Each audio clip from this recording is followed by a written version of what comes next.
Bem-vindos! Na aula de hoje, iremos nos aprofundar no campo da teoria da norma jurídica, a partir das influências do pensamento jurídico contemporâneo e da perspectiva do neoconstitucionalismo.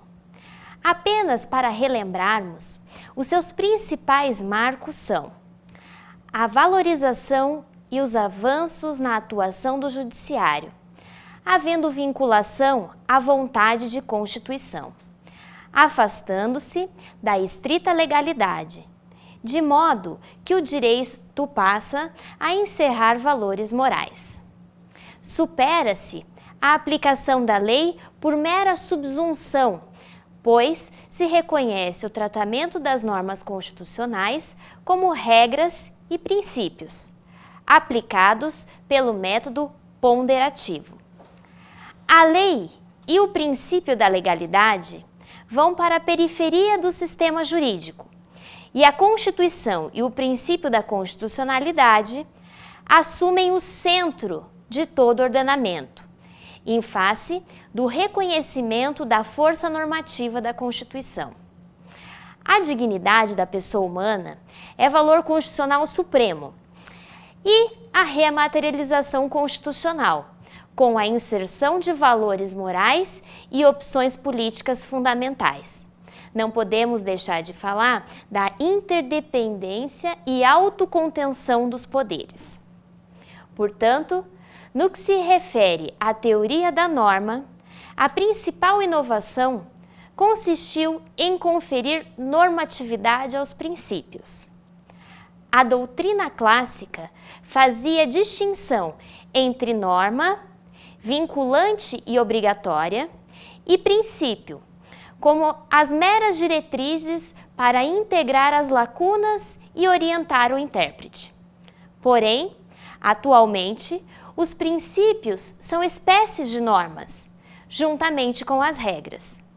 Percebe-se que a mudança do paradigma normativo está ligado ao reconhecimento da supremacia da Constituição, a imperatividade das disposições constitucionais, da força normativa da Constituição e da progressiva importância que se tem dado aos direitos fundamentais, ao longo do desenvolvimento do constitucionalismo. Vamos acompanhar comigo qual a noção do fundamento jurídico? A matriz teórica pós-positivista compreende o ordenamento jurídico como um conjunto de regras e princípios, e estabelece que os princípios conectam o direito à moral. Ainda, ao promover a distinção entre normas do tipo regra e normas do tipo princípio, não estabelece diferença hierárquica entre elas, em vista da unidade normativa da Constituição. Logo, uma Constituição não se compõe só de regras ou só de princípios, pois um sistema só de princípios seria demasiado flexível e um sistema só de regras seria demasiado rígido. O principal traço distintivo entre as regras e os princípios é a estrutura dos direitos que essas normas garantem. No caso das regras, garantem-se direitos ou se impõem deveres definitivos, ou seja, não há discussão para se cabe ou não cabe a aplicação daquela norma do tipo regra. Ao passo que, no caso dos princípios, são garantidos direitos ou são impostos deveres chamados prima facie, uma expressão latina que a gente pode interpretar como impor direitos ou deveres a princípio. Explico melhor esses conceitos para você. O direito é definitivo, ou seja, previsto dentro de uma norma do tipo regra, quando é garantido por uma norma com essa estrutura delimitada da regra, devendo ser aplicado caso haja total subsunção ao caso concreto. O que é subsunção? Você pode me perguntar. Subsunção é o encaixe perfeito entre o fato da vida humana e a norma jurídica. Apenas para relembrar, então, Subsunção é o encaixe perfeito entre fato jurídico e a norma no caso concreto. Por sua vez, no caso dos princípios, nem sempre há uma realização total da sua norma, do que a norma exige, pois pode haver diferença entre o que é garantido prima facie, ou seja, a princípio, em abstrato no que está previsto na Constituição, e o que é garantido definitivamente dentro da situação concreta. Assim, o direito garantido por norma principiológica aplica-se pelo que nós chamamos de método da ponderação. Podemos fazer uma análise mais detida de cada uma destas espécies de normas, normas do tipo regra e normas do tipo princípio, a partir das noções de dois grandes autores internacionais do direito norte-americano e do direito alemão, Ronald Dworkin e Robert Alexy. Quanto a Dworkin, veja comigo. Veja esta imagem. O que lhe parece? A busca pelo encaixe perfeito talvez seria uma boa explicação para esta imagem? Juridicamente, encaixe perfeito entre a norma ao caso concreto chamamos de subsunção. Assim, seguindo as lições de Dworkin, os princípios são diferentes das regras do ponto de vista estrutural e lógico, pois os princípios representam uma aproximação entre direito e moral, o que demanda forma diferenciada de aplicação. As regras são aplicáveis de forma completa ou não são aplicáveis para solucionar o problema.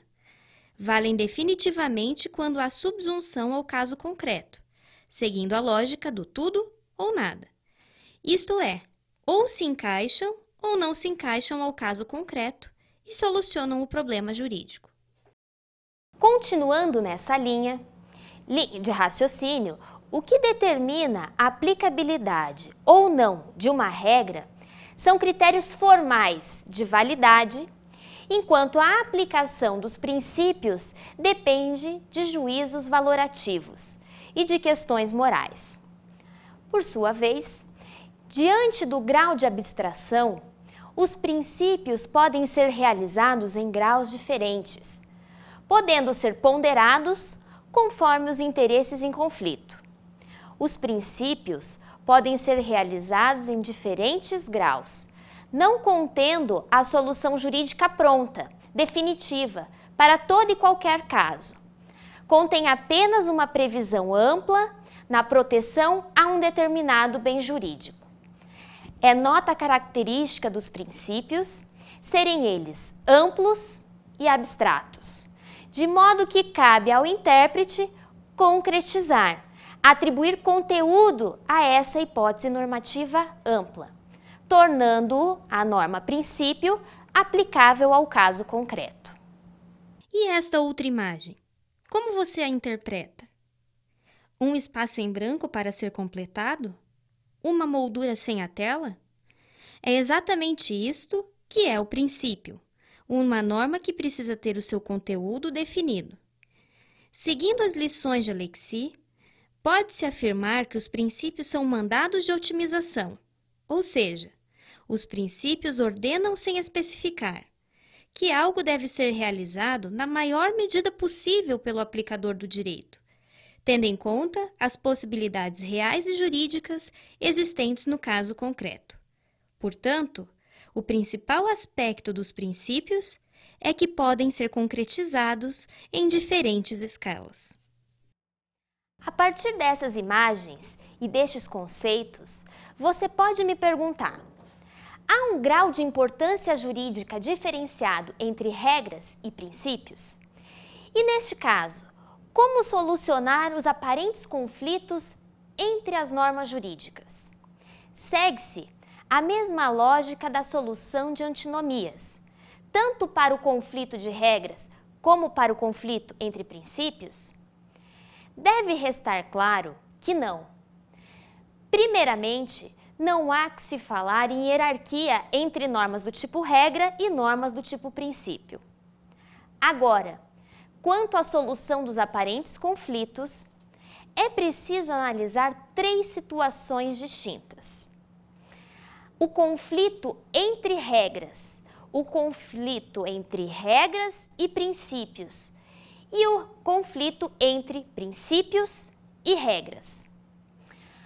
Quando houver aparente conflito entre regras, a questão se resolve no plano da validade, devendo uma delas ser declarada inválida ou instituída cláusula de exceção, podendo haver a resolução do conflito pela aplicação das regras gerais de especialidade, onde lei especial derroga, afasta a lei geral, temporalidade, quando a lei posterior derroga, afasta, tira do ordenamento jurídico a lei anterior, e a superioridade, lei hierarquicamente superior, derroga, afasta, retira do ordenamento jurídico, lei hierarquicamente inferior. Dou exemplo. A nossa Constituição Federal, em seu artigo 201, parágrafo 7º, determina que o regime geral da Previdência Social e que a aposentadoria para as mulheres se dá a partir dos 30 anos de contribuição e de 60 anos de idade.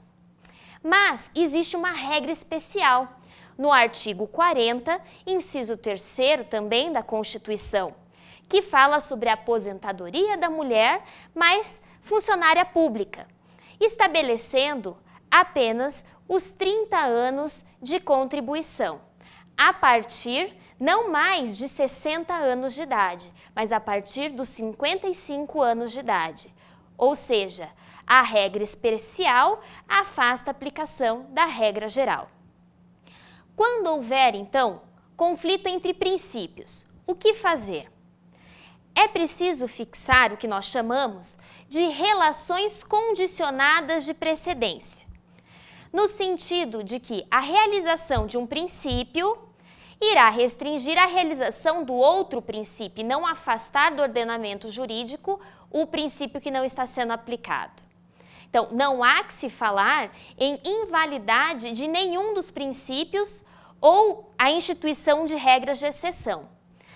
Tudo dependendo da importância maior ou menor de cada um dos princípios em cotejo, ou seja, em análise no caso concreto. Exemplifico este caso. E o exemplo depende de um caso em que envolvem biografias não autorizadas, que faltam com a verdade a respeito do biografado. De um lado, há normas a defender esse biografado, como a sua intimidade, a vida privada, a honra, o nome, dentre outros. E do outro lado, existem outros princípios a defender o autor, como a liberdade de imprensa, a liberdade no exercício da atividade intelectual e artística. Pergunto a você, qual deve prevalecer? Devemos sempre responder a esta pergunta, depende. Depende do quê? Você pode me perguntar. Das particularidades do caso concreto e da análise dos critérios de razoabilidade para a decisão. De maneira que, a princípio, não pode haver a biografia, desde que não falte com a verdade ou desonre o biografado. Então, podemos autorizar a biografia, mas desde que ela não seja uma biografia que falte com a verdade ou acabe desonrando esse biografado. E quando se tratar de colisão de regra e princípio, deve-se resolver através do sopesamento, da razoabilidade, entre o princípio em colisão e o princípio no qual a regra se baseia. É que, intrínseco a toda a regra jurídica, também existe um princípio geral de direito. Em resumo, a diversidade entre regras e princípios reside no fato de que, enquanto a convivência entre regras é antinômica, ou seja, uma elimina a outra na aplicação do caso concreto, a dos princípios é conflitual. Enquanto as regras se autoexcluem, os princípios coexistem. Enquanto no modelo escrito das regras há relação de exclusão total de uma em face da incidência da outra, com os princípios acontece coisa diversa, pois que se configura um balanceamento, um sopesamento, uma harmonização entre ambos, o que nós chamamos de juízo de ponderação. Dentro dessa perspectiva de análise, pode restar a dúvida de como identificar se estamos diante de uma norma do tipo regra ou de uma norma do tipo princípio. Para tentar auxiliar o intérprete, alguns autores, como o constitucionalista português Canotilho, aponta alguns critérios como o grau de abstração, determinação na aplicação, a fundamentalidade no sistema de fontes do direito e a proximidade com a ideia de direito.